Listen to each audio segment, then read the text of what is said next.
चलिए, क्या हाल चाल है? ठीक है। फाइनली आज पटना में बारिश हो गया ना। हाँ, मौसम देख रहे हैं, बारिश हुआ है तो मौसम थोड़ा ठीक हो गया है, समझे? बारिश होना जरूरी है। पटना में बारिश होता ना है, सब पापी पटने में है। बात है कि पटना में जो है वृक्ष कहीं नजर आता है? कहीं नहीं।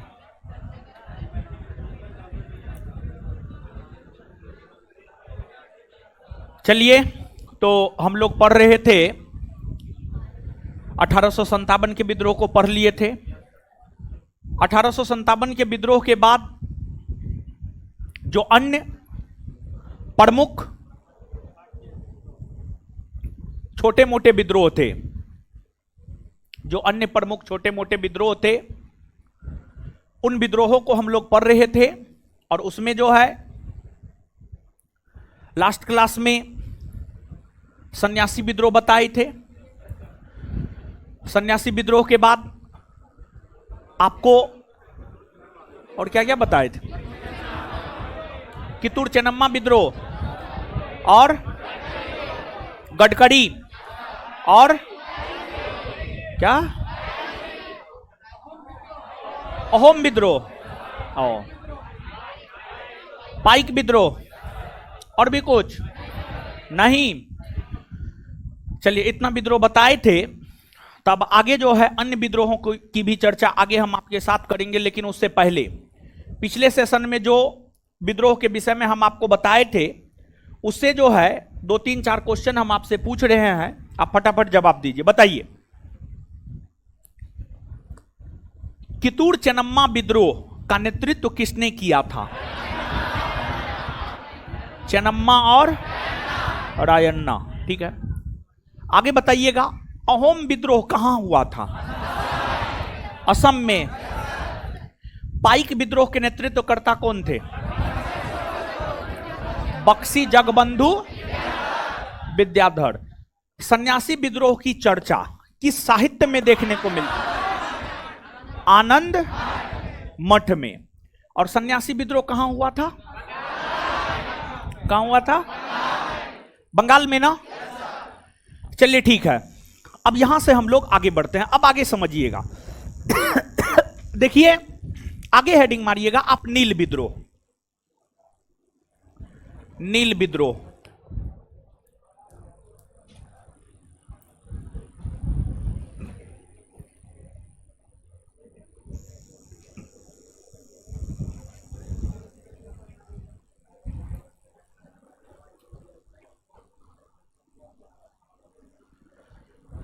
नील विद्रोह, ठीक है, नील विद्रोह। आइए, नील विद्रोह। आइए समझते हैं। पहले बोर्ड पे आइए, हेडिंग मारना लिए हैं, बोर्ड पे आइए, समझिए। है बैठिए। नील विद्रोह, देखिए, नील विद्रोह की अगर हम बात करें तो जो नील विद्रोह है, नील विद्रोह की अगर हम बात करें तो जो नील विद्रोह है, यह विद्रोह बंगाल के क्षेत्र में हुआ है। नील विद्रोह बंगाल के क्षेत्र में हुआ है। और नील विद्रोह किसानों के द्वारा किया गया एक विद्रोह था। बंगाल के किसानों के द्वारा किया गया एक विद्रोह था। यह विद्रोह 1859-60 ईस्वी में नील विद्रोह बंगाल के क्षेत्र में हुआ है। और इस विद्रोह के कारण क्या है, इसको आप समझिएगा। देखिए, बंगाल की जो भूमि है वह चावल उत्पादन के लिए उपयुक्त है। बंगाल की जो भूमि है, बंगाल की भूमि चावल उत्पादन के लिए उपयुक्त है। बंगाल की जो भूमि है वह चावल उत्पादन के लिए उपयुक्त है। बंगाल की भूमि जो कि चावल उत्पादन के लिए उपयुक्त है। तो बंगाल के किसान चावल की खेती करना ज्यादा पसंद करते थे, लेकिन अंग्रेज बंगाल के किसानों से जबरदस्ती नील की खेती करवाता था। नील की खेती करवाता था, क्योंकि अंग्रेज चावल का व्यापार नहीं करता था, अंग्रेज नील का व्यापार करता था, कॉफी का व्यापार करता था, चाय का व्यापार करता था, सूती कपड़ा का व्यापार करता था, अफीम का व्यापार करता था, सोडा का व्यापार करता था। तो नील, अफीम, चाय, सोडा, कॉफी, इन सभी वस्तुओं का व्यापार जो है अंग्रेज भारत के साथ करता था। तो चावल की खेती करने से तो अंग्रेजों को कोई फायदा नहीं हो रहा था। तो इसी वजह से अंग्रेज बंगाल के किसानों से जबरदस्ती नील की खेती करवाता था। नील की खेती करना किसानों के लिए लाभप्रद नहीं था, जिस वजह से बंगाल के किसान नील की खेती नहीं करना चाहते थे। बंगाल के किसान नील की खेती नहीं करना चाहते थे। बंगाल के किसान नील की खेती नहीं करना चाहते थे। और बंगाल के किसान दिगंबर विश्वास और बसंत विश्वास, दिगंबर विश्वास और विष्णु विश्वास, दिगंबर विश्वास और विष्णु विश्वास, दिगंबर विश्वास और विष्णु विश्वास के नेतृत्व में बंगाल के किसानों ने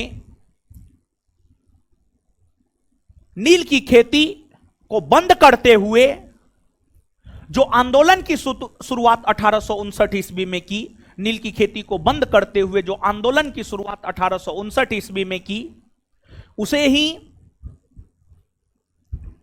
नील विद्रोह कहा जाता है। यह विद्रोह काफी लोकप्रिय हुआ और इस विद्रोह की लोकप्रियता का कारण यह था कि उस समय का समाचार पत्र हिंदू पैट्रियट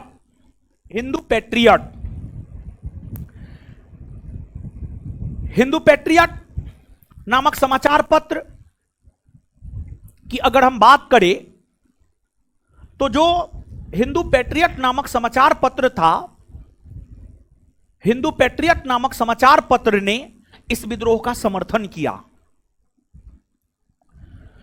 और बंगाल के सभी किसान एकजुट हो गए, जिस कारण यह विद्रोह काफी व्यापक हो गया।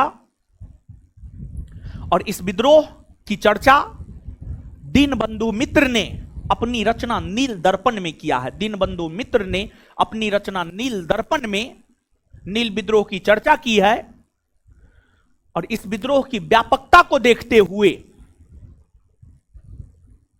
नील आयोग का गठन किया गया और नील आयोग ने अपनी रिपोर्ट में यह कहा कि अगर बंगाल के किसान नील की खेती नहीं करना चाहता है तो वह नील की खेती नहीं करे।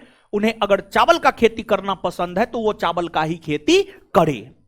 अर्थात नील विद्रोह नील की खेती को बंद करने और चावल की खेती करने को लेकर हुआ और यह अधिकार बंगाल के किसानों को दिया गया कि बंगाल के किसान नील की खेती नहीं करेंगे बल्कि अब चावल की खेती करेंगे। अर्थात इस प्रकार नील विद्रोह आपको सफल विद्रोह हुआ। और नील विद्रोह का सबसे ज्यादा महत्व इस कारण है, नील विद्रोह की अगर हम लोग बात करें तो नील विद्रोह का महत्व इस कारण है क्योंकि यह भारतीय किसानों के द्वारा किया गया प्रथम विद्रोह था जो कि सफल रहा।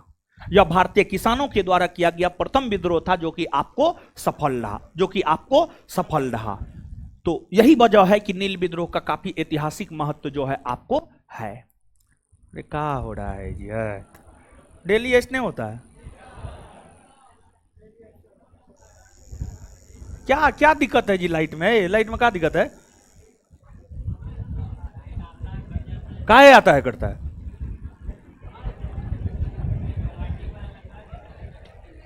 नील विद्रोह लिखिए।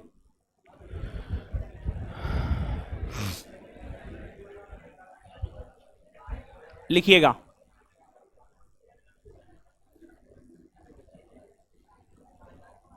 लिखिएगा।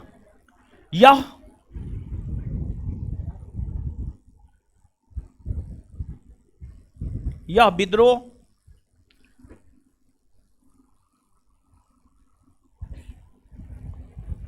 भारतीय किसानों द्वारा किया गया। यह विद्रोह भारतीय किसानों द्वारा किया गया यह विद्रोह भारतीय किसानों द्वारा किया गया प्रथम। यह विद्रोह भारतीय किसानों द्वारा किया गया प्रथम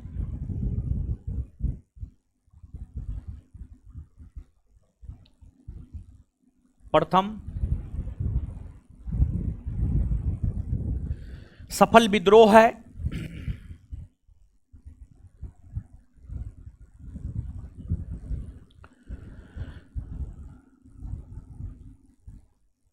यह विद्रोह बंगाल के क्षेत्र में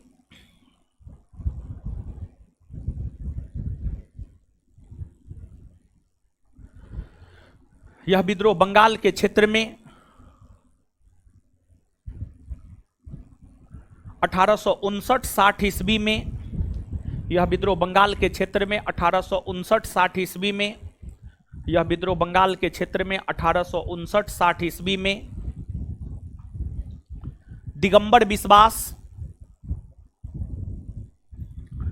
दिगंबर विश्वास और विष्णु विश्वास दिगंबर विश्वास और विष्णु विश्वास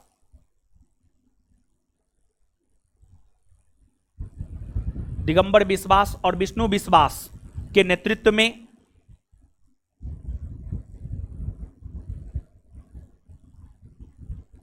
दिगंबर विश्वास और विष्णु विश्वास के नेतृत्व में हुआ। दिगंबर विश्वास और विष्णु विश्वास के नेतृत्व में हुआ। इस विद्रोह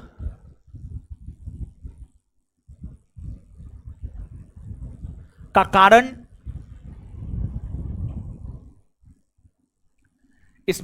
कारण यह था कि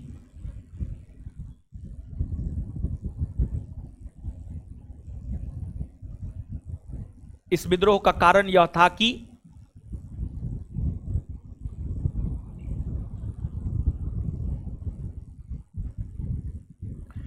इस विद्रोह का कारण यह था कि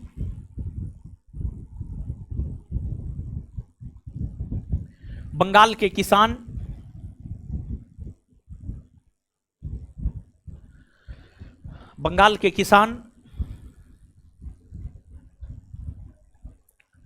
चावल की खेती करना चाहते थे।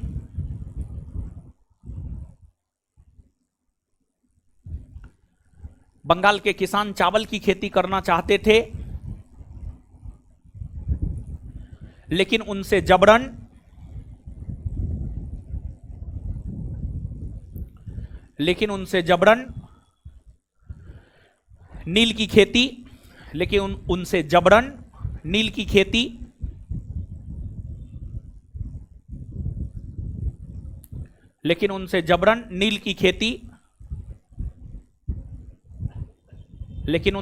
नील की खेती करवाई जाती थी।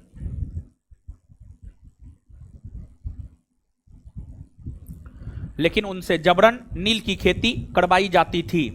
उनसे जबरन नील की खेती करवाई जाती थी।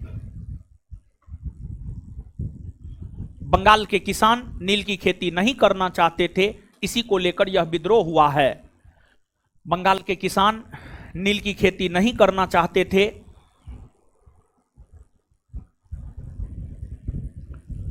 बंगाल के किसान नील की खेती नहीं करना चाहते थे। बंगाल के किसान नील की खेती नहीं करना चाहते थे। बंगाल के किसान नील की खेती नहीं करना चाहते थे, इसी को लेकर यह विद्रोह हुआ है।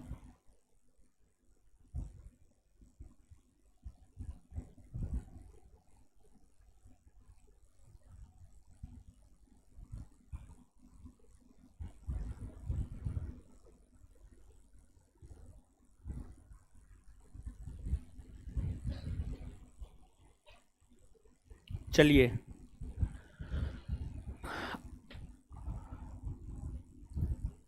इस विद्रोह के दौरान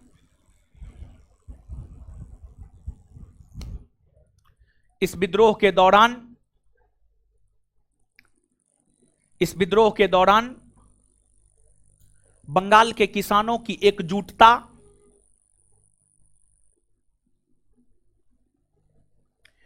इस विद्रोह के दौरान बंगाल के किसानों की एकजुटता इस विद्रोह के दौरान बंगाल के किसानों की एकजुटता ने अंग्रेजी सरकार को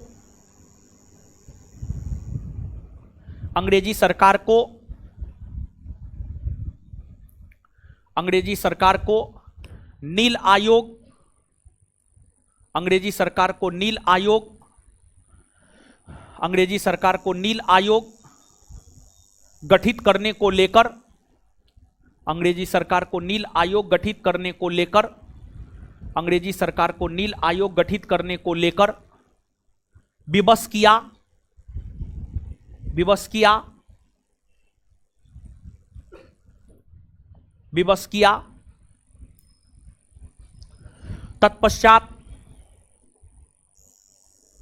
तत्पश्चात 1860 ईस्वी में 1860 तत्पश्चात 1860 ईस्वी में 1860 तत्पश्चात 1860 ईस्वी में 1860 ईस्वी में 1860 1860 ईस्वी में नील आयोग का गठन किया गया। नील आयोग का गठन किया गया।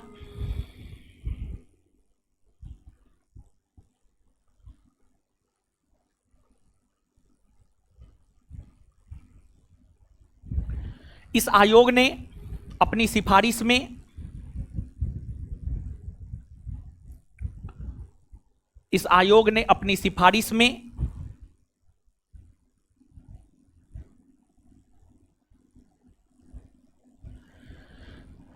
इस आयोग ने अपनी सिफारिश में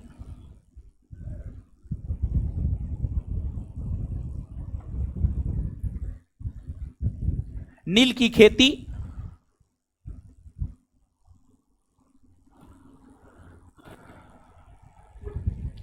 इस आयोग ने अपनी सिफारिश में नील की खेती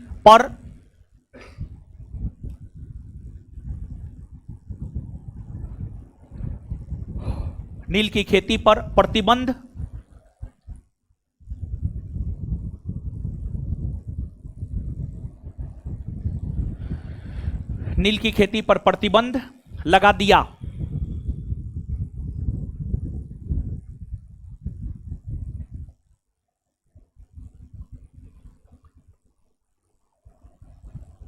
अर्थात यह विद्रोह सफल रहा।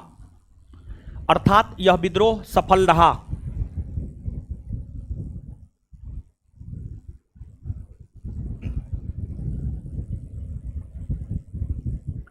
अर्थात यह विद्रोह सफल रहा। चलिए आगे।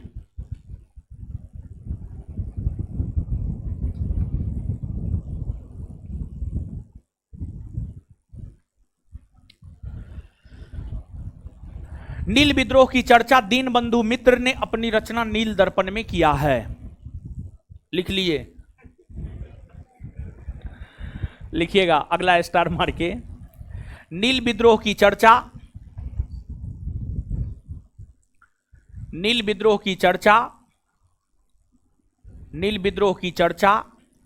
दीनबंधु मित्र ने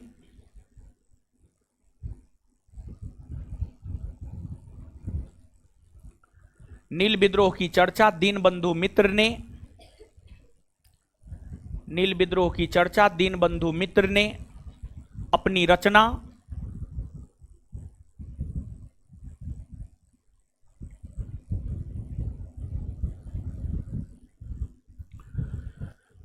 नील विद्रोह की चर्चा दीनबंधु मित्र ने अपनी रचना नील दर्पण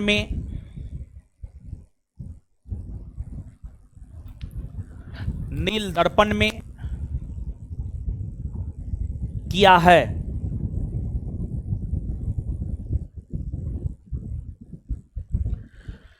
आगे आगे लिखिएगा।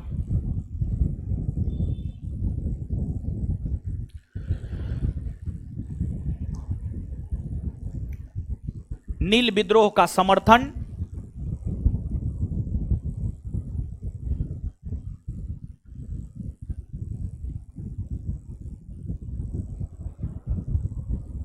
नील विद्रोह का समर्थन हिंदू पैट्रियट,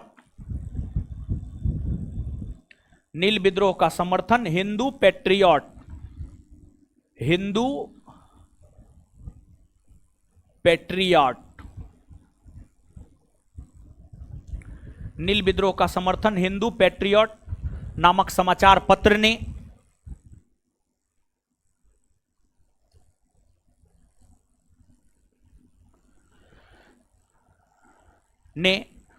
किया है।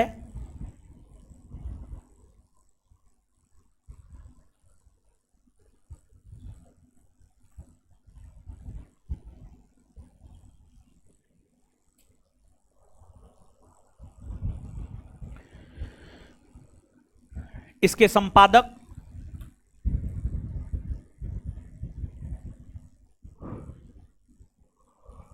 हरिश्चंद्र मुखर्जी, इसके संपादक हरिश्चंद्र मुखर्जी,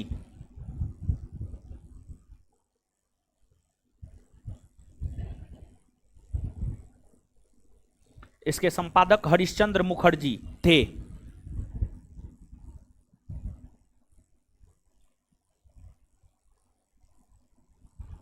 चलिए अब आगे आ जाइए। अब आगे हेडिंग मारिए पाबना विद्रोह।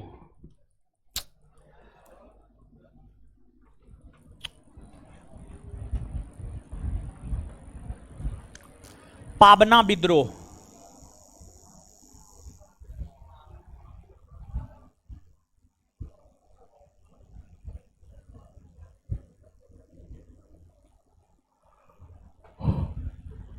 पाबना विद्रोह, पाबना विद्रोह,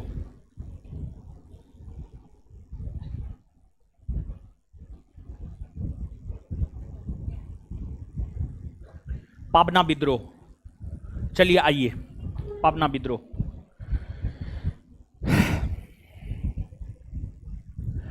देखिए पाबना विद्रोह भी एक कृषक विद्रोह है, किसानों के द्वारा किया गया यह विद्रोह है। पाबना विद्रोह भी बंगाल के क्षेत्र में ही हुआ था, पाबना विद्रोह भी बंगाल के क्षेत्र में ही हुआ था। यह विद्रोह 1873 से 1876 ईस्वी के दौरान हुए हैं। यह विद्रोह 1873 से 1876 ईस्वी के दौरान हुए हैं। इस विद्रोह के नेतृत्वकर्ता ईशान चंद्र राय, केशव चंद्र राय, शंभुनाथ पाल, ईशान चंद्र राय, केशव चंद्र राय और शंभुनाथ पाल, इन लोगों ने इस विद्रोह को नेतृत्व प्रदान करने का काम किया। यह विद्रोह ब्रिटिश उपनिवेश के खिलाफ नहीं था, मतलब यह विद्रोह अंग्रेजों के खिलाफ नहीं था, यह विद्रोह अंग्रेजों के खिलाफ नहीं था, बल्कि यह विद्रोह जमींदारों के खिलाफ था, बल्कि यह विद्रोह भारतीय जमींदारों के खिलाफ था। वैसे भारतीय जमींदार जो किसानों का शोषण करता था, वैसे भारतीय जमींदार जो किसानों का शोषण करता था, जो किसानों का शोषण करता था और किसानों से अत्यधिक कर की वसूली करती थी, किसानों से अत्यधिक कर का वसूली करता था, उस प्रकार के जमींदार के खिलाफ ही यह विद्रोह हुआ था, उस प्रकार के जमींदार के खिलाफ ही पाबना विद्रोह हुआ था। और इस विद्रोह के दौरान ही यह नारा दिया गया था कि हम महारानी और सिर्फ महारानी का रैयत बनकर रहना चाहते हैं। इसका मतलब यह था, इस विद्रोह में भाग लेने वाले जो किसान थे, इस विद्रोह में भाग लेने वाले किसान इस बात को कहा कि हम सिर्फ और सिर्फ ब्रिटेन की महारानी का किसान बनकर रहना चाहते हैं। रैयत, रैयत का अर्थ होता है किसान। हम सिर्फ और सिर्फ ब्रिटेन की महारानी का रैयत अर्थात किसान बनकर रहना चाहते हैं, हम किसी जमींदार के अधीन नहीं रहना चाहते हैं। इस विद्रोह के दौरान ही दिया गया यह नारा है। और इस विद्रोह से संबंधित जो सबसे महत्वपूर्ण तथ्य है परीक्षा के लिहाज से, वह यही है, इस विद्रोह के दौरान जो यह नारा दिया गया है कि हम सिर्फ और सिर्फ महारानी का रैयत बनकर रहना चाहते हैं, यह काफी इंपोर्टेंट है। इस विद्रोह के दृष्टिकोण से यह प्रश्न काफी इंपोर्टेंट है, समझ गए? तो अब नीचे से लिखिएगा, पाबना विद्रोह।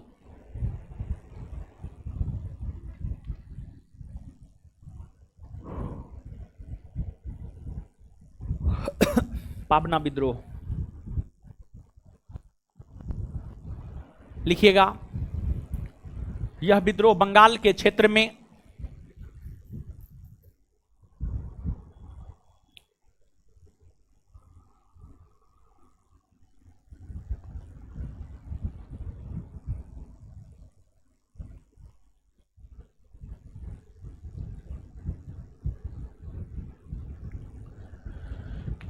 यह विद्रोह बंगाल के क्षेत्र में,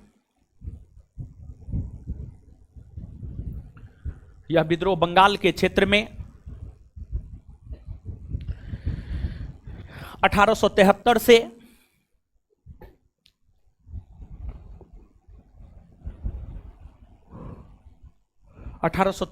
1876 ईस्वी के दौरान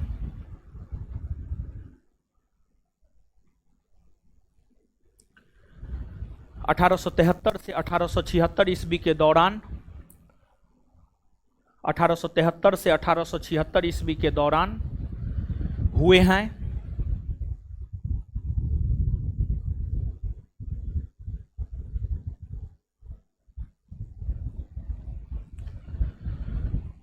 यह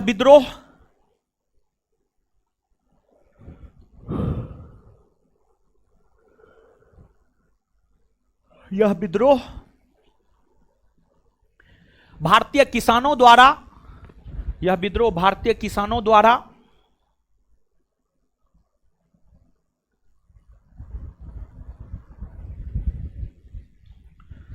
यह विद्रोह भारतीय किसानों द्वारा वैसे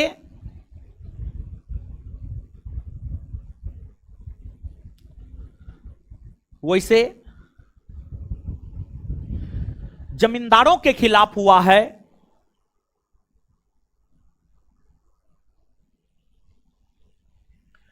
वैसे जमींदारों के खिलाफ हुआ है जो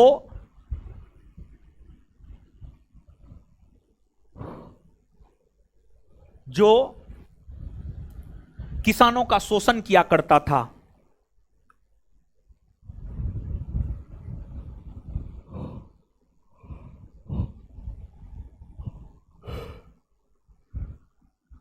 जो किसानों का शोषण किया करता था, जो किसानों का शोषण किया करता था, जो किसानों का शोषण किया करता था, जो किसानों का शोषण किया करता था। इस विद्रोह के नेतृत्वकर्ता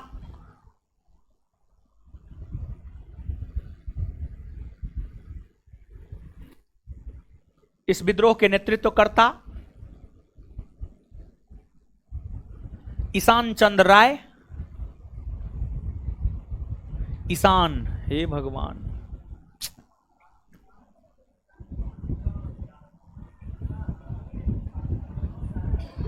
ईशान चंद्र राय, इस विद्रोह के नेतृत्वकर्ता ईशान, ईशान, किसान लिख रहे हैं, आय महाराज, नहीं सही नहीं सुनाई दे रहा है, कान खराब हो गया है, कान में जो है सरसों तो ले करके, और उसमें एक होता है जिसमें दोनों तरफ रुई लगा हुआ हो तो उसको क्या कहा जाता है? स्टिक कह सकते हैं उसको। तो आज जो है रात में जो है ना, दोनों कान में आप तेल ले लीजिएगा, गरम तेल है महाराज। कान खराब हो जाएगा, गरम तेल मत लीजिएगा महाराज, झूठ बोल रहा है इसे, पागल है, मार दीजिएगा आप लोग को।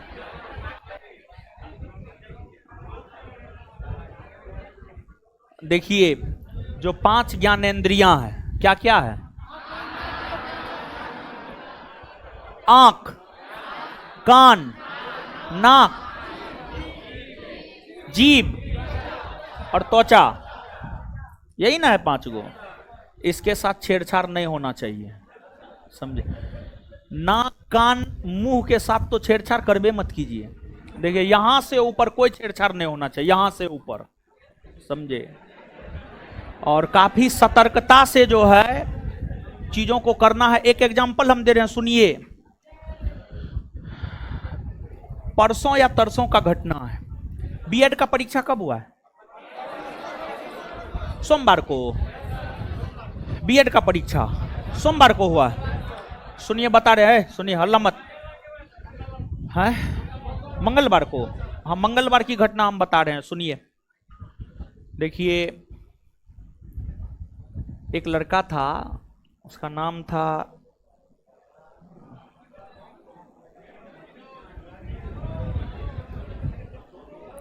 कोई आर्यन नाम था, अंकित आर्यन नहीं, अंकित आर्यन नहीं, कोई रंजन नाम था, कोई अपने संस्थान का विद्यार्थी था, ठीक है। पिछली बार अपने संस्थान से जुड़ा था, उससे पहले से भी टेस्ट से जुड़ा था, पिछली बार बैच उच किया, हॉस्टल में भी रहा था, पिछला वाला जो हॉस्टल था वहां पर भी रहा था वो। पिछली बार उसका सब चीज हुआ भी, लेकिन शरीर थोड़ा हट्ठा कट्ठा था, वेट थोड़ा शरीर में ज्यादा था। तो पिछली बार बिहार एसआई में जब वो दौड़ने के लिए गया तो उसको 8 मिनट समय लगा, 8 मिनट, जबकि 6.5 मिनट में दौड़ना है। मार्क अच्छा खासा था, दौड़ नहीं पाया। तो फिर बाद में आकर के हमसे पूछा था कि आगे क्या करे। हम बोले आपका जो मन है वो आप कीजिए। तो आगे बीपीएससी की ओर जो है मुड़ गया था वो, बीपीएससी का तैयारी कर रहा था, टीचर सबका, बीपीएससी टीचर, बीपीएससी मेन जो बीपीएससी है वो। तो हुआ क्या, जिस रोज परीक्षा हुआ है आपको बीएड का, मंगलवार को, सोमवार या मंगलवार को हुआ है। तो बीएड का परीक्षा देने के लिए पटना से वो अपने घर गया, समझे, और घर से एग्जाम देने के लिए निकला। थोड़ा दूर आगे निकल गया, 5 किलोमीटर, तो पता चला एडमिट कार्ड या आधार कार्ड दोनों में से एक वो भूल गया था, जिस वजह से दोबारा रिटर्न हुआ और एडमिट कार्ड जो भी भूला था वो दोनों लेकर के जो है वापस पुनः एग्जाम सेंटर की ओर रवाना हुआ। थोड़ा स्पीड में जा रहा था और जो है आपको हुआ ये कि कोई गाड़ी जो है ना, 4 व्हीलर कोई गाड़ी उसको टक्कर मार दिया, और हेलमेट नहीं पहने हुआ था, हेलमेट नहीं पहने हुआ था। कोई गाड़ी जो है टक्कर मारा और उस टक्कर का चोट जो है उसको सीधे यहाँ लगा, माथा में लगा, यहाँ लगा, और यहाँ चोट लगा और यहाँ पर जो है आपको कट गया, यहाँ पे कट गया ये वाला एरिया, और शरीर में कहीं कोई चोट नहीं था। स्पॉट डेथ हो गया, ऑन स्पॉट। नवादा का था, हाँ नवादा का था, नवादा का था, उसका नाम बता देते हैं, नवादा का था, हाँ नवादा का था, समझे। तो हेलमेट बहुत ज़्यादा जरूरी है, समझे। आप लोग चीज़ों को समझते नहीं हैं, आप लोग इसको निगेटिव वे में लेते हैं। उसका नाम भी हम बता देते हैं, नवादा डिस्ट्रिक्ट का था, अच्छा लड़का था, पढ़ने में बहुत शानदार लड़का था, समझे। वीडियो उसका आया, हम तो देख नहीं पाए, समझे। कार्तिक आर्यन नाम था, कार्तिक आर्यन, बोले थे आर्यन लिखा हुआ था, कार्तिक आर्यन नाम था, और एकदम हट्ठा कट्ठा था। मतलब सोचिए ना, हमसे भी थोड़ा लंबा था, हमसे भी ज्यादा उसका था शरीर सब पूरा, हमारा तो सिर्फ पेटे ने फेंका हुआ है, समझे। उसका जो हाथ सब भी हमसे 1.5 गुना था कम से कम, समझे। बहुत हट्टा कट्टा लड़का था, शरीर में कहीं भी चोट नहीं, सिर्फ माथा पे चोट लगा और स्पॉट हो गया। बगल में हॉस्पिटल भी था, मुश्किल से 10 मिनट के रास्ता पर। हॉस्पिटल जाते जाते कि जब वो गिरा तो फिर उसको जो है उठाया गया, तो यानी कोई हरकत जो है उसका शरीर नहीं किया। हम लोग क्या समझते हैं जानते, वही लड़का अगर हेलमेट पहना हुआ रहता तो ठीक है, चोट लगता, माथा में चोट लगता, हो सकता था हाथ गोड़ टूटता, गिरता हाथ गोड़ टूटता, चोट लगता, लेकिन वो मरता नहीं वो। अगर वो हेलमेट पहने रहता तो मरता नहीं। और जीवन से बढ़ के थोड़े कुछ है जी, कुछ नहीं है। बहुत बड़ा कर्म किए होंगे, बहुत अच्छा कर्म किए होंगे, तब जाकर आप मानव के तौर पर अवतरित हुए हैं, समझ गए। तो इस जीवन को ऐसे गंवाना नहीं चाहिए। हेलमेट हम लोग क्या समझते हैं, हम लोग अपना हीरोगिरी दिखाते हैं, लेकिन छोटी छोटी घटना पूरे सब चीज को खराब कर देता है, समझ गए। मान लिया जाए कि अब देखिए उसके परिवार, शादी विवाह नहीं हुआ था, लेकिन फिर भी एक परिवार ने अपने जवान बेटा को खो दिया। मां बाप के लिए सबसे बड़ा कष्टदायी चीज क्या होता है जानते हैं? मां बाप के लिए सबसे बड़ा कष्टदायी होता है अपने जवान बेटा को खोना। इससे बड़ा कष्ट मां बाप के लिए कुछ हो ही नहीं सकता है, समझ गए। तो गाड़ी उड़ी जब भी चलाइए, अरे दादागिरी नहीं दिखाना है। अरे जीवन रहेगा तो बहुत जगह दादागिरी दिखा सकते हैं। तो इस सब चीज पर जो है आपको अच्छे से गाड़ी चलाना चाहिए। गाड़ी और जिंदगी दोनों को उतना ही स्पीड करना चाहिए जितना को आप कंट्रोल कर सकते हैं। अगर ज्यादा कीजिएगा तो गाड़ी भी आप संभाल नहीं पाइएगा, आपका एक्सीडेंट होगा, और जीवन भी अगर ज्यादा स्पीड में चलाइएगा वो भी आपसे संभल नहीं पाएगा, वो भी आपको मृत्यु की ओर ही लेकर के जाएगा, समझ गए। तो सेफ्टी जरूरी है, हेलमेट जरूरी है। चलिए अब आइए, है इसके नेतृत्व करता ईशान चंद्र राय, केशव चंद्र राय और शंभुनाथ पाल ने। इसके नेतृत्व करता ईशान चंद्र राय, केशव चंद्र राय और शंभुनाथ पाल ने। इसके नेतृत्व करता ईशान चंद्र राय, केशव चंद्र राय और शंभुनाथ पाल ने किया था।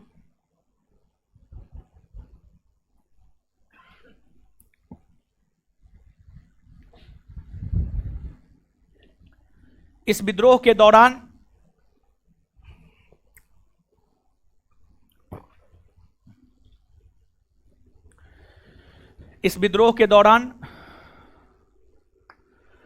किसानों ने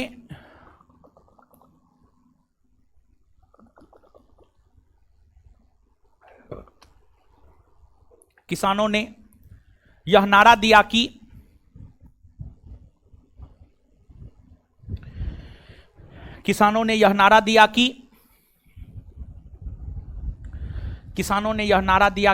की के बाद डैश, डैश के बाद इन्वर्टेड कोमा। किसानों ने यह नारा दिया कि के बाद डैश, डैश के बाद इन्वर्टेड कोमा। किसानों ने यह नारा दिया कि के बाद डैश, डैश के बाद इन्वर्टेड कोमा। हम महारानी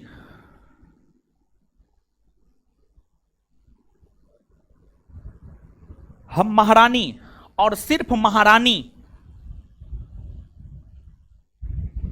हम महारानी और सिर्फ महारानी का रैयत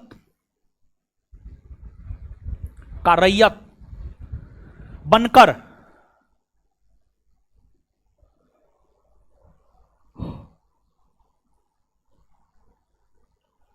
रहना चाहते हैं, का रैयत बनकर रहना चाहते हैं।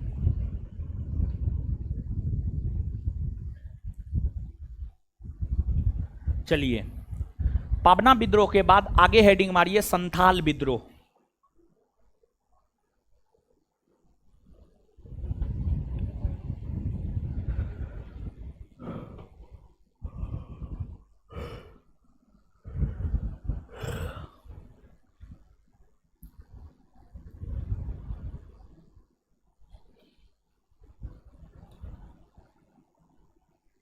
संथाल विद्रोह। देखिए, आइए संथाल विद्रोह को हम लोग समझते हैं। देखिए, आइएगा बोर्ड पे, संथाल विद्रोह। संथाल विद्रोह की अगर हम बात करें तो जो संथाल विद्रोह है यह बिहार और झारखंड के क्षेत्र में हुआ था। आज के बिहार के भागलपुर और आज के झारखंड के बीरभूम इलाका में संथाल विद्रोह जो है आपको हुआ था। संथाल विद्रोह 1857 के विद्रोह के ठीक पूर्व संध्या, 1857 के विद्रोह के ठीक पूर्व संध्या का मतलब यह नहीं है कि 10 मई 1857 से 1857 के विद्रोह की शुरुआत हुई है और 9 मई 1857 को यह विद्रोह हुआ है, नहीं। 1857 के विद्रोह के ठीक पूर्व संध्या मतलब 1855-56। तो 1857 के विद्रोह के ठीक पहले 1855-56 ईस्वी में 1855-56 ईस्वी में संथाल विद्रोह सिद्धू और कान्हू के नेतृत्व में हुआ। सिद्धू और कान्हू के नेतृत्व में हुआ। संथाल एक जनजाति है, आदिवासी है। भारत में सैकड़ों की संख्या में अलग अलग आदिवासी समुदाय के लोग पाए जाते हैं। हो, मुंडा, उराव, गारो, खासी, जयंतिया, संथाल, मीना, गड़सिया, थारू, खेड़बार, ये सब क्या है? भारत की जनजाति है। ये सब भारत की जनजाति है। तो संथाल भी भारत की एक जनजाति है और वर्तमान में यह जनजाति झारखंड, बिहार, बंगाल, ओडिशा जैसे राज्यों में वर्तमान में भी यह जनजाति पाई जाती है। तो संथाल जनजाति के ही थे सिद्धू और कान्हू। सिद्धू और कान्हू दोनों संथाल जनजाति के ही थे। इन दोनों के द्वारा ही संथाल विद्रोह को नेतृत्व प्रदान किया गया। अब सवाल यह उठता है कि संथाल विद्रोह क्यों हुए? संथाल विद्रोह क्यों हुए? संथाल विद्रोह होने के पीछे कई कारण थे। संथाल विद्रोह की अगर हम लोग बात करें तो संथाल विद्रोह होने के पीछे जो है कई सारे कारण थे। उसमें एक कारण था संथाल जनजाति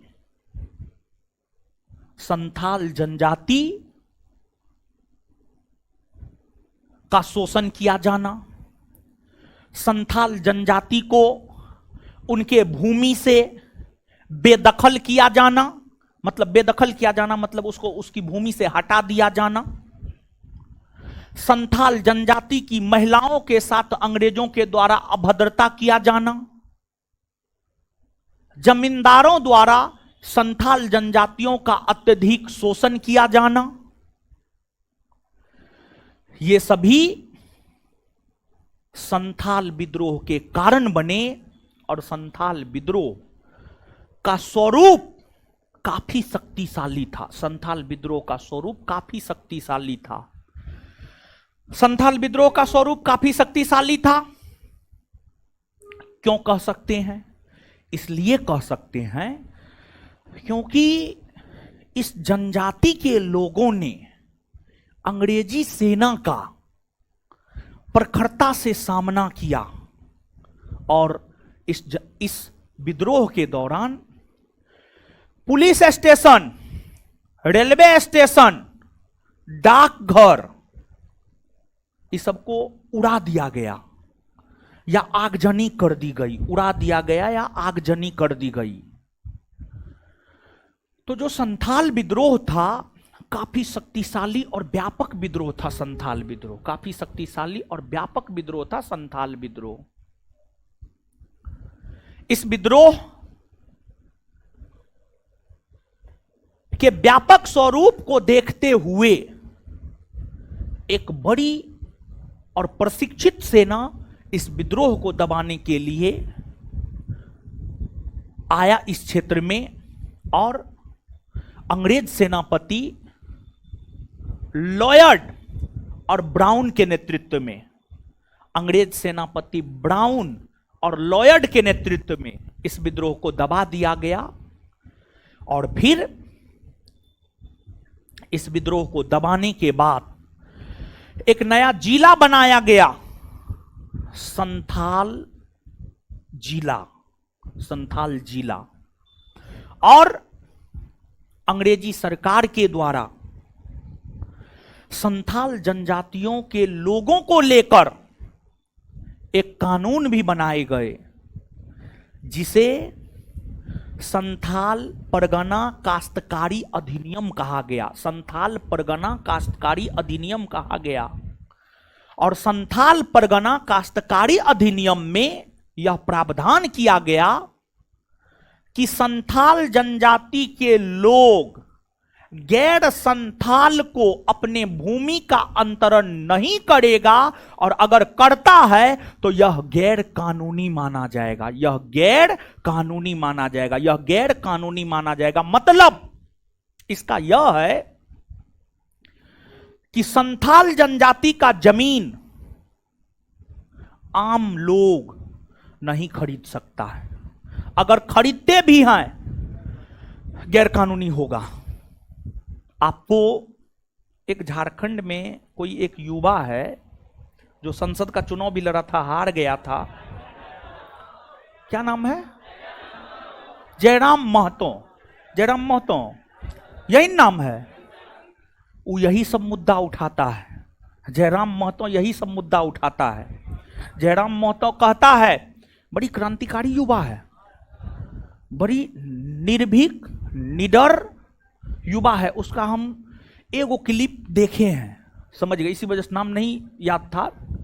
उसका एक क्लिप देखे थे, उसमें था कि वो गया था आपको नामांकन करने के लिए, लोकसभा चुनाव में नामांकन करने के लिए गया था, और उसी दौरान जो है पुलिस उसको किसी केस में गिरफ्तार करने के लिए आ गया था। तो पुलिस से बड़ी निर्भीकता पूर्वक, निडरता पूर्वक जो है वार्ता किया और पुलिस तक को हड़का दिया, समझ गए।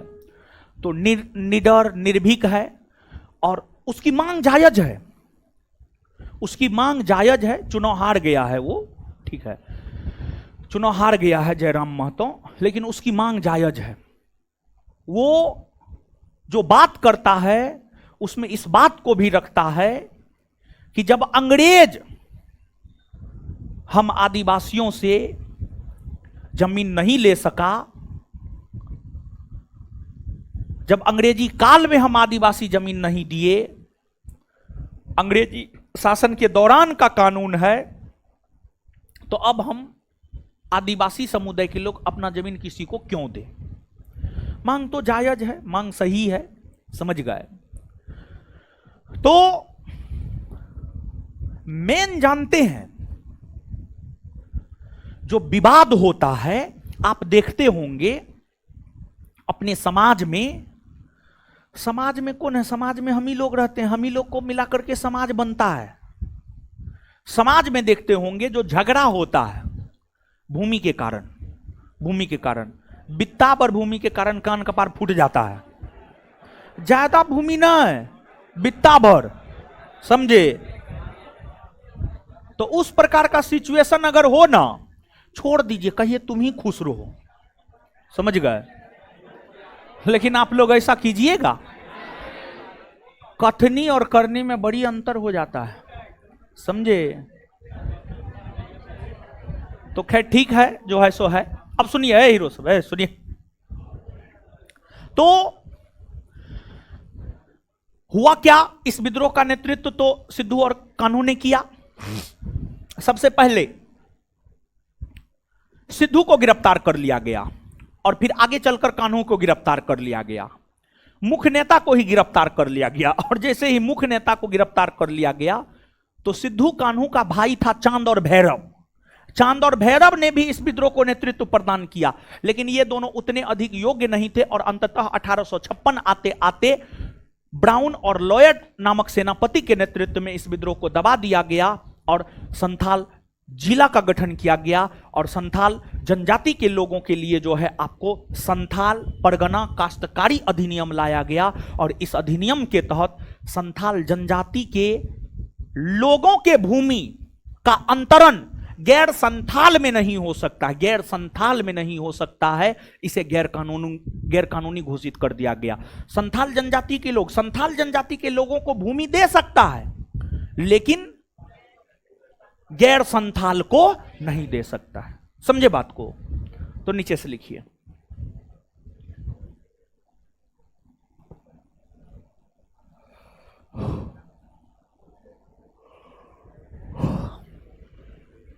संथाल विद्रोह।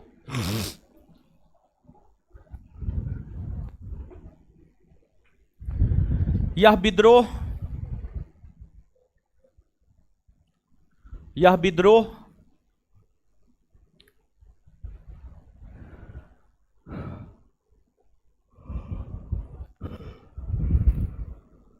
यह विद्रोह 1857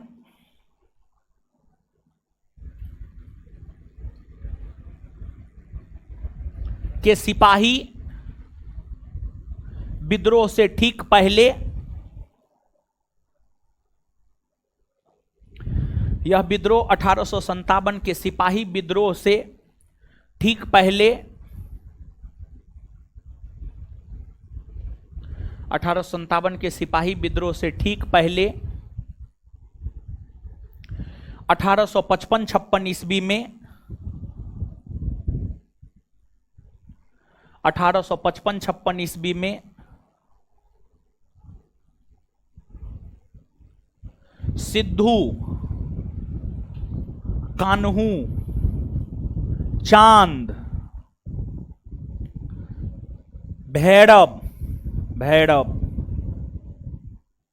सिद्धू, कान्हू, चांद, भैरव, कोमा देते जाइएगा, कोमा देते जाइएगा, सिद्धू कोमा कान्हू कोमा चांद कोमा भैरव के नेतृत्व में हुआ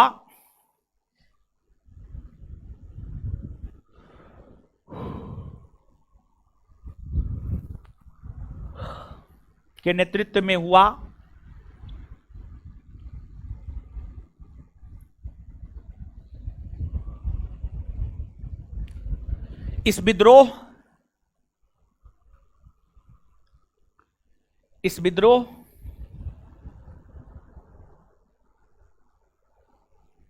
का कारण निम्न है।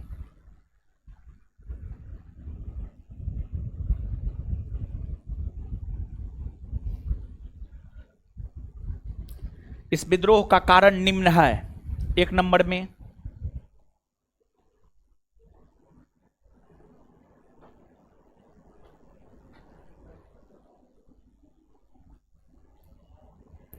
में संथाल जनजाति के लोगों को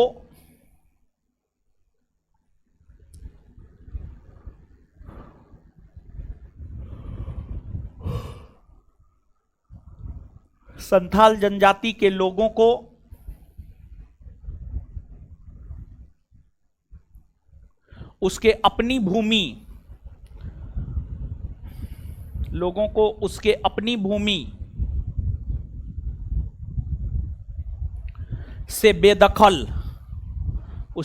भूमि से बेदखल किया जाना,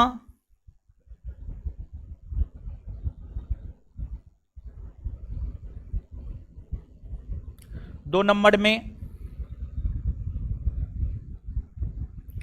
अंग्रेजों द्वारा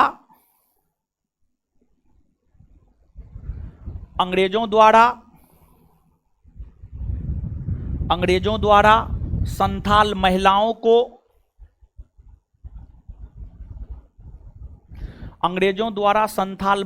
के साथ दुर्व्यवहार किया जाना, अंग्रेजों द्वारा संथाल महिलाओं के साथ दुर्व्यवहार किया जाना। अंग्रेजों द्वारा संथाल महिलाओं के साथ दुर्व्यवहार किया जाना। अंग्रेजों द्वारा संथाल महिलाओं के साथ दुर्व्यवहार किया जाना। अंग्रेजों द्वारा संथाल महिलाओं के साथ दुर्व्यवहार किया जाना। नेक्स्ट, जमींदारों द्वारा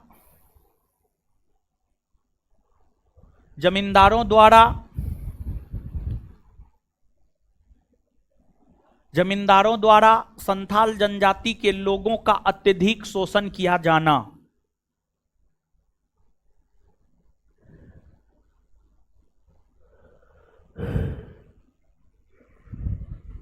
जमींदारों द्वारा संथाल जनजाति के लोगों का अत्यधिक शोषण किया जाना।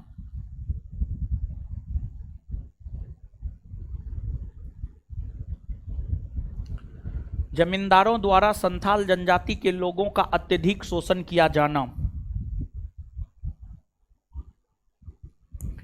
अब नीचे से लिखिएगा,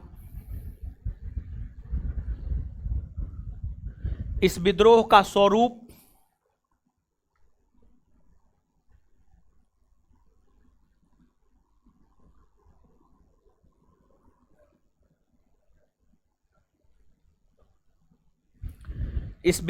स्वरूप काफी व्यापक था।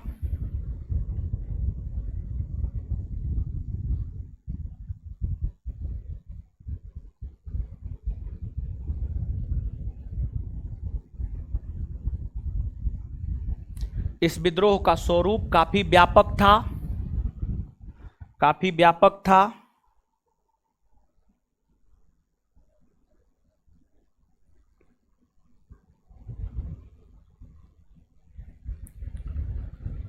इस विद्रोह के दौरान रेलवे स्टेशन, पुलिस स्टेशन, डाकघर में आग लगा दिया गया था।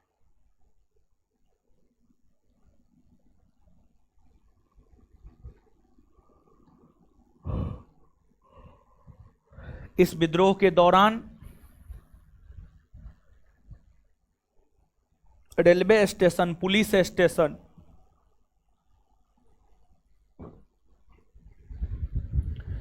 इस विद्रोह के दौरान रेलवे स्टेशन, पुलिस स्टेशन, डाकघर में आग लगा दिया गया था।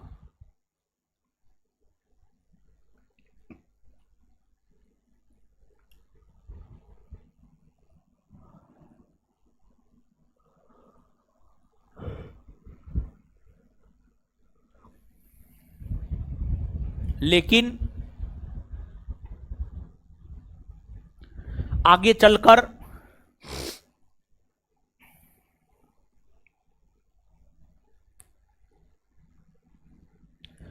सिद्धू और कान्हू को गिरफ्तार कर लिया गया।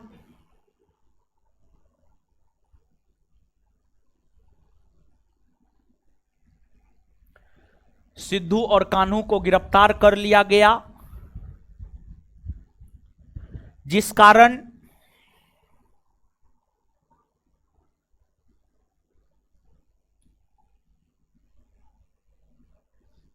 सिद्धू और कान्हू को गिरफ्तार कर लिया गया, जिस कारण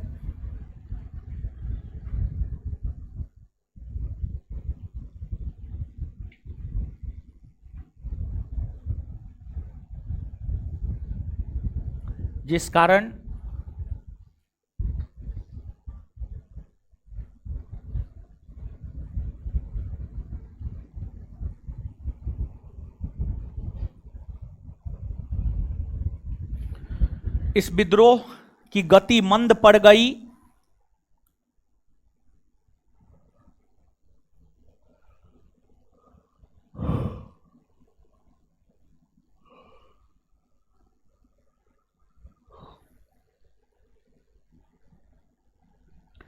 गति मंद पड़ गई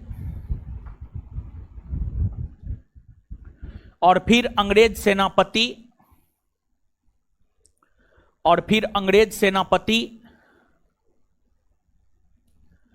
लॉयड और ब्राउन के नेतृत्व में, अंग्रेज सेनापति लॉयड, बोर्ड पे लिख रहे हैं, अंग्रेज सेनापति लॉयड और ब्राउन के नेतृत्व में लॉयड और ब्राउन के नेतृत्व में, बोर्ड पे लिखे हैं यहां पर, और फिर अंग्रेज सेनापति लॉयड और ब्राउन के नेतृत्व में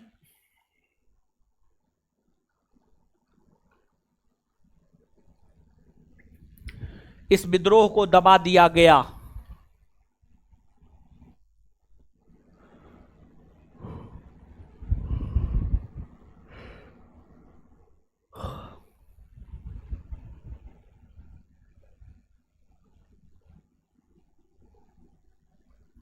नेक्स्ट पॉइंट, अगला पॉइंट लिखिएगा।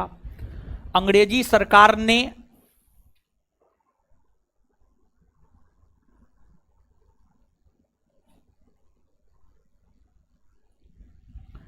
संथाल परगना काश्तकारी अधिनियम,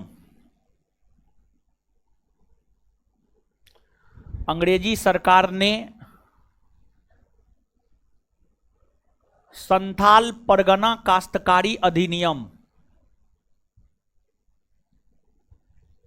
अंग्रेजी सरकार ने संथाल परगना काश्तकारी अधिनियम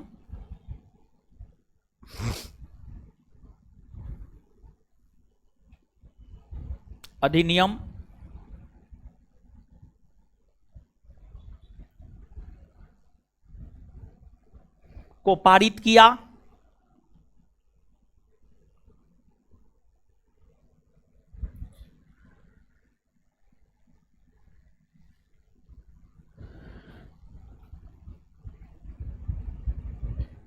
जिसके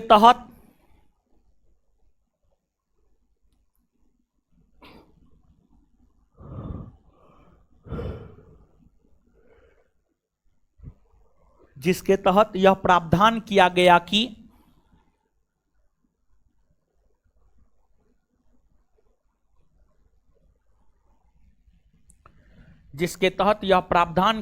कि संथाल जनजाति के लोग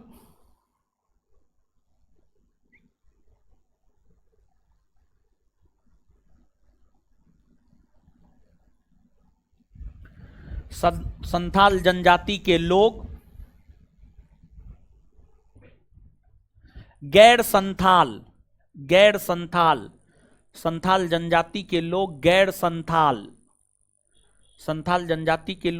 संथाल को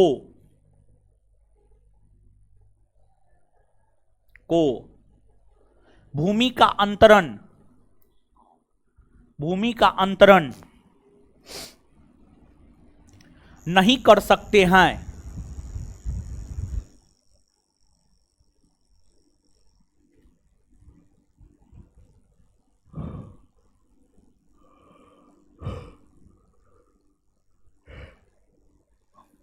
अगर ऐसा होता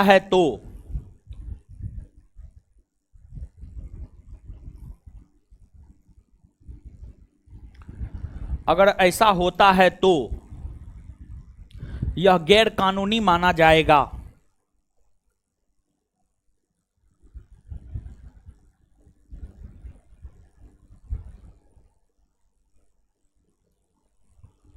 अगर ऐसा होता है तो यह गैर कानूनी माना जाएगा। चलिए, यह हो गया संथाल विद्रोह के विषय में। संथाल विद्रोह के बाद आगे हम लोग जानते हैं मुंडा विद्रोह। आगे हेडिंग मारिए आप, मुंडा विद्रोह।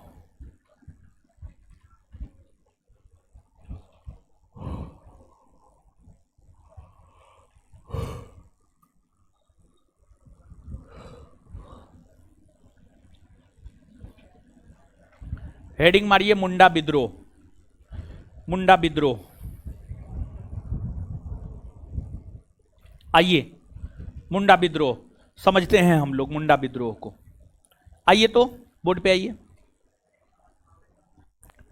देखिए मुंडा विद्रोह को उलगुलान विद्रोह या महान हलचल विद्रोह भी कहा जाता है।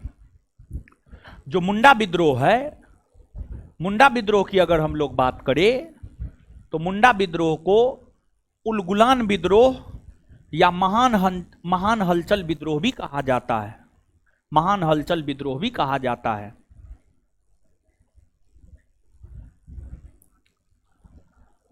अब आप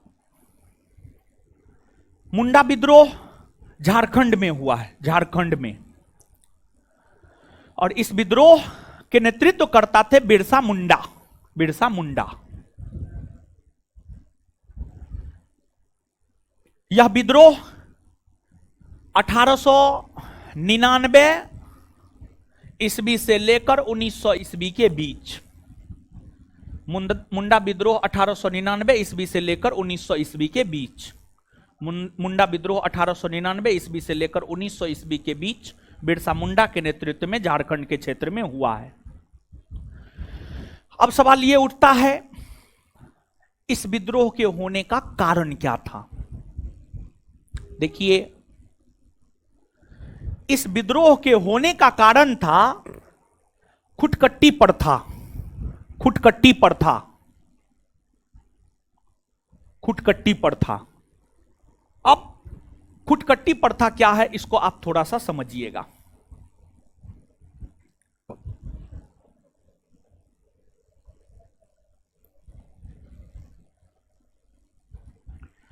इस विद्रोह के होने का कारण था खुटकट्टी प्रथा। खुटकट्टी प्रथा का हिंदी में अर्थ होता है सामूहिक खेती। सामूहिक खेती, सामूहिक खेती। देखिए, मुंडा जनजाति के लोगों में संयुक्त परिवार का प्रचलन था। संयुक्त परिवार का मतलब होता है जब परिवार के सभी सदस्य एक साथ मिलकर रहे, तो वही होता है संयुक्त परिवार। अब जब परिवार संयुक्त है, परिवार एकजुट है, परिवार एक है, तो जो खेती होगा, जो खेती होगा, खेती भी तो संयुक्त ही होगा। तो मुंडा जनजाति में, मुंडा भी एक जनजाति है, आदिवासी है, मुंडा जनजाति में खुटकट्टी प्रथा का प्रचलन था, मतलब सामूहिक खेती का प्रचलन था।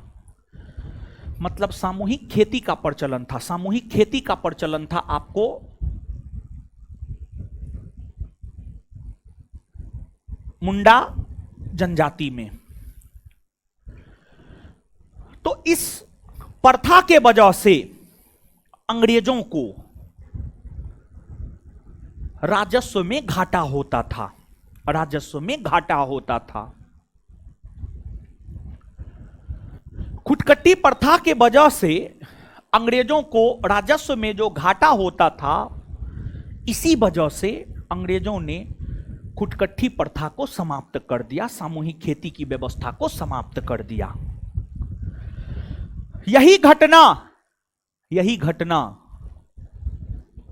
मुंडा विद्रोह का कारण बना और इसी वजह से मुंडा विद्रोह हुए। और इस विद्रोह में पुरुष के साथ साथ महिलाओं ने भी अपना अहम योगदान देने का काम की। यह विद्रोह अगर देखा जाए तो इस विद्रोह ने बिरसा मुंडा को आदिवासियों के लिए भगवान बना दिया। बिरसा मुंडा को आदिवासियों के लिए भगवान बना दिया।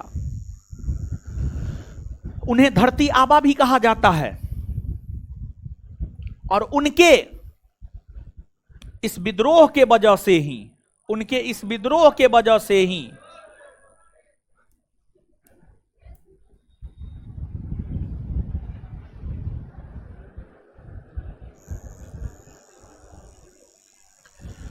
उनके इस विद्रोह के वजह से ही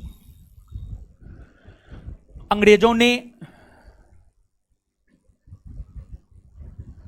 दिक्कुओं को, मतलब बाहरी लोगों को, आदिवासियों के जमीन खरीदने के ऊपर रोक लगा दिया। और इस विद्रोह के कारण ही बैठ बेगारी प्रथा का भी अंत किया गया। बैठ बेगारी प्रथा मतलब जबरन किसी से काम करवा लेना और उसको उसका मजदूरी नहीं देना, वही होता है बैठ बेगारी प्रथा। तो बैठ बेगारी प्रथा का अंत मुंडा विद्रोह के कारण ही हुआ। दिक्कू यानी बाहरी लोग, मुंडा जनजाति के लोग अपने जनजाति के अलावे अन्य लोगों को दिक्कू कहकर पुकारता था, मतलब बाहरी लोग। और 1900 ईस्वी में बिरसा मुंडा का निधन भी हो गया था।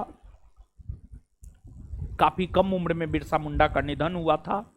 संभवतः बिरसा मुंडा का जन्म 1875 में हुआ था और लगभग मात्र 25 वर्ष में आदिवासियों का मसीहा बन गया था, आदिवासियों का भगवान बन गया था, आदिवासियों का भगवान बन गया था। और फिर 1900 ईस्वी में जेल में रहते हुए ही बिरसा मुंडा का बीमारी के कारण निधन हो गया था। समझ गए, बीमार पड़ गए थे और फिर उनका निधन हो गया। समझ गए। अब नीचे से लिखिएगा मुंडा विद्रोह।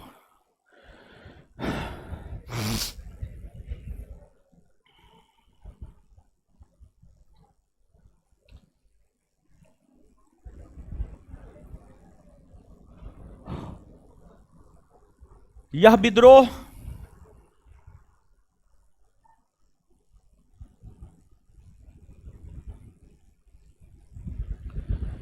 यह विद्रोह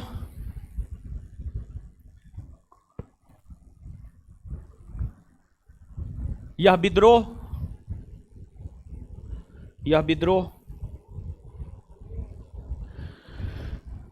झारखंड के क्षेत्र में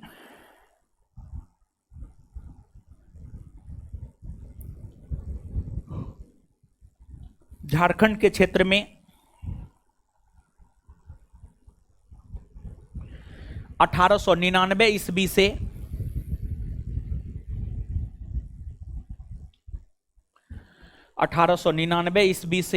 1900 ईस्वी के दौरान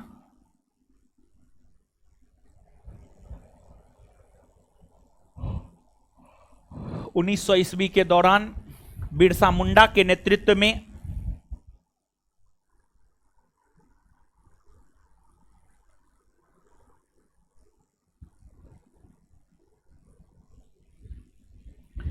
बिरसा मुंडा के नेतृत्व में हुआ।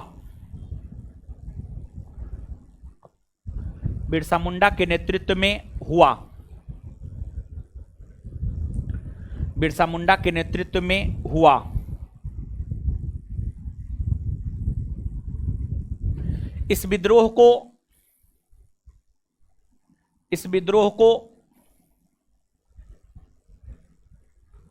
उलगुलान विद्रोह लिख देते हैं, चिंता नहीं करना है।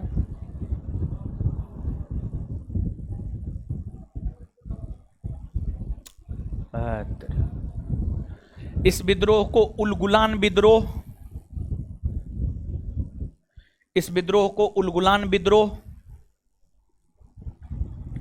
उलगुलान विद्रोह या महान हलचल विद्रोह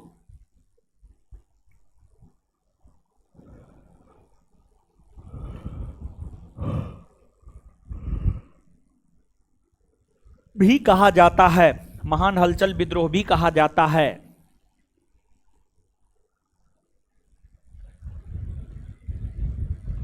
इस विद्रोह का कारण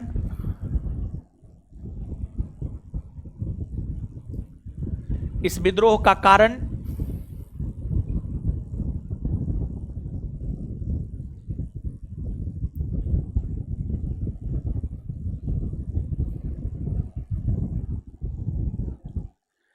विद्रोह का कारण खुटकट्टी प्रथा।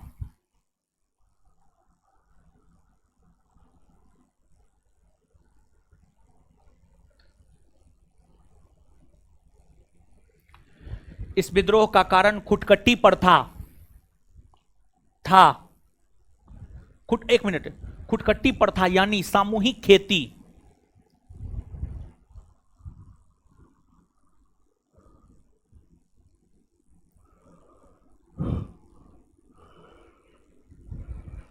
सामूहिक खेती की व्यवस्था, सामूहिक खेती की व्यवस्था था।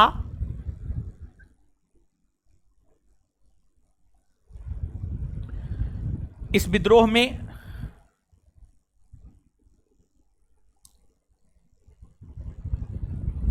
विद्रोह में महिलाओं ने भी भाग ली। इस विद्रोह में महिलाओं ने भी भाग ली।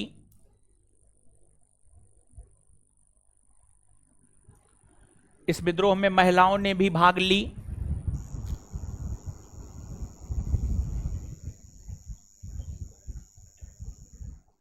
(1900 ईस्वी में बिरसा मुंडा का जेल में रहते हुए ही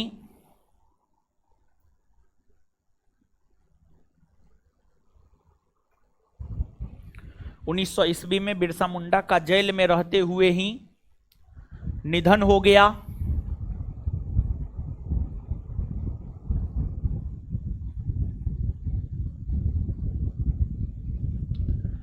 निधन हो गया।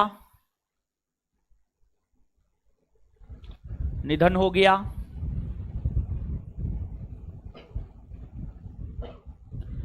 इस विद्रोह के कारण ही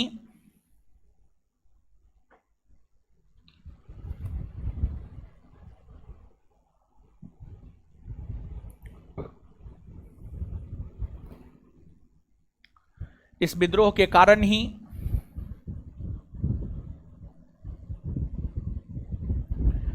बैठ बेगारी प्रथा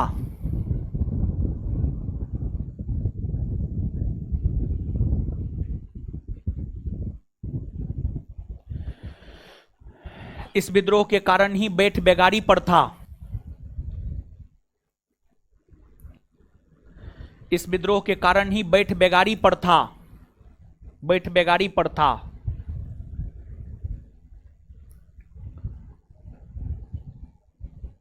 का अंत हुआ।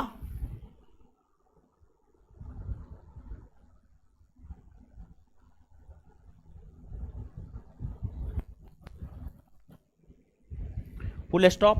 उसी में जबरन मजदूरी करवाकर जबरन मजदूरों से मजदूरी करवाकर जबरन मजदूरों से काम करवाकर उसका मजदूरी नहीं देना। जबरन मजदूरों से काम करवाकर जबरन मजदूरों से काम करवाकर उसका मजदूरी नहीं देना।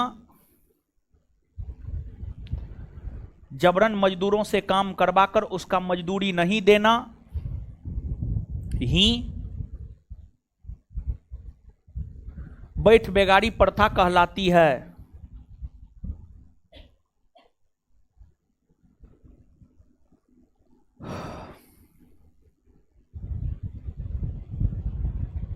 चलिए, जितना समझाए हैं लिखाए हैं पढ़िए तो।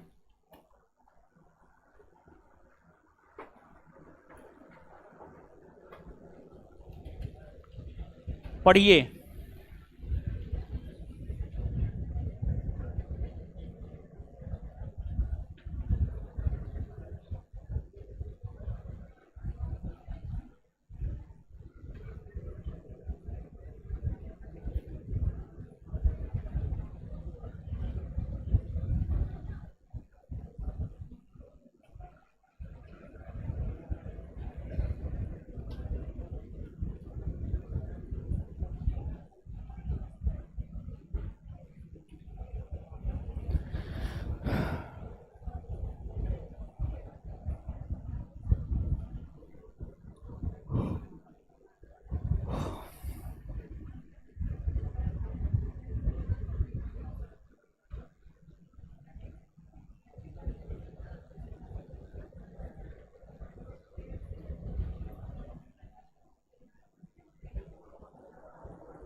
पढ़ लिए, दीजिए तो कॉपी है हीरो।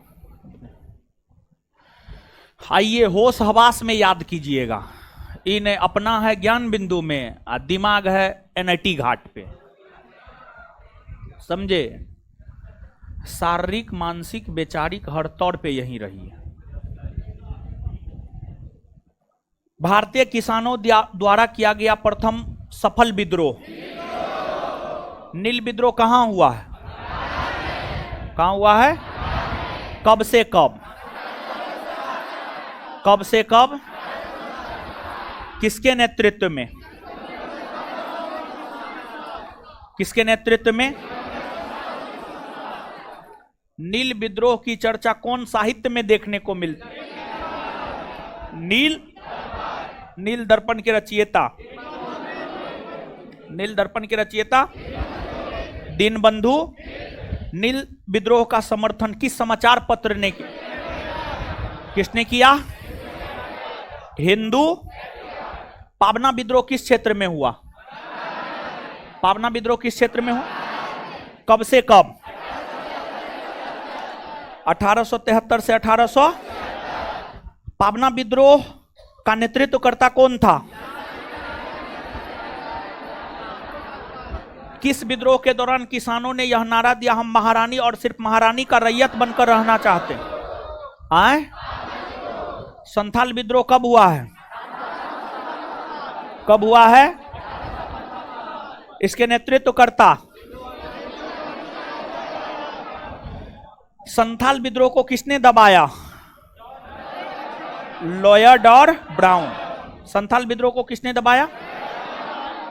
मुंडा विद्रोह कहां हुआ है? मुंडा विद्रोह किसके नेतृत्व में? मुंडा विद्रोह को और किस किस नाम से जाना जाता है? उलगुलान विद्रोह और महान हलचल विद्रोह। मुंडा विद्रोह को और किस किस नाम से जाना जाता है? उलगुलान विद्रोह और महान। मुंडा विद्रोह का कारण कौन सी प्रथा थी? खुटकट्टी प्रथा। क्लियर है? इतना याद हो न गया? चलिए, धन्यवाद सभी लोगों का। इससे आगे अगले क्लास में मिलेंगे, हमको निकलने दीजिए, तब आप लोग निकलिएगा।